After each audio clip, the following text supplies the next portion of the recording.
We now come to the statements. Minister Mitchell. Mr. Speaker, with your permission, I will make a statement to update the House on the ongoing situation in Sudan. The situation on the ground remains extremely dangerous. The Sudanese armed forces and the Rapid Support Forces announced a further extension of the ceasefire on the 30th of April for an additional 72 hours until midnight local time tomorrow, the 3rd of May. I pay tribute to the significant international efforts which brought this about. But reports of fighting persist, with a large number of people continuing to flee Khartoum, and movement around the capital remains highly dangerous. Since the 24th of April, the UK has enabled the supported departure of over 2,300 people, including British nationals, dependents, Sudanese NHS medical staff, and other eligible nationals.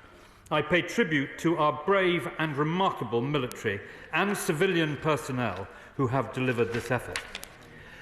UK operations at the Wadi Saidna airbase ended on the 30th of April. Our efforts are now focused on Port Sudan, helping British nationals there who are seeking to leave Sudan. On the 1st of May, the UK evacuated 144 people on flights from Port Sudan. In addition, we helped British nationals to leave on the US Navy ship Brunswick on the 30th of April. I would like to thank our American friends and countries across the region, in particular Saudi Arabia, Egypt and Cyprus, for their assistance. Mr. Speaker, HMS Lancaster is supporting evacuation efforts from Port Sudan, and Foreign Office staff who remain are helping British nationals to leave the country, signposting options for departure. British nationals in Port Sudan who require support should visit our team without delay. But it is ending the violence that remains essential.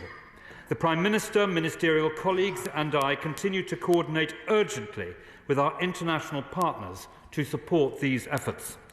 I have just returned, Mr. Speaker, from Nairobi, where I had productive conversations with the President of Kenya, the Chairperson of the African Union, Musa Faki, and former Sudanese Prime Minister Abdallah Hamdok, amongst others.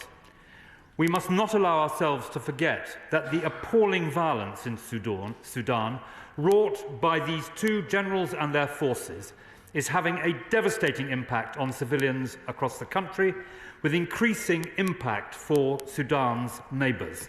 The most vulnerable people in Sudan are bearing the brunt of the conflict. Aid operations are now at a standstill. Humanitarian supplies have been looted, and hospitals and relief workers have been targeted in attacks. At least 5 aid workers have been killed, including other health staff. The warring factions must desist from violence so that aid can reach those who desperately need it. The UK will continue to stand with the United Nations, who are leading the international humanitarian response. I commend this statement to the House. Shadow Minister, please go.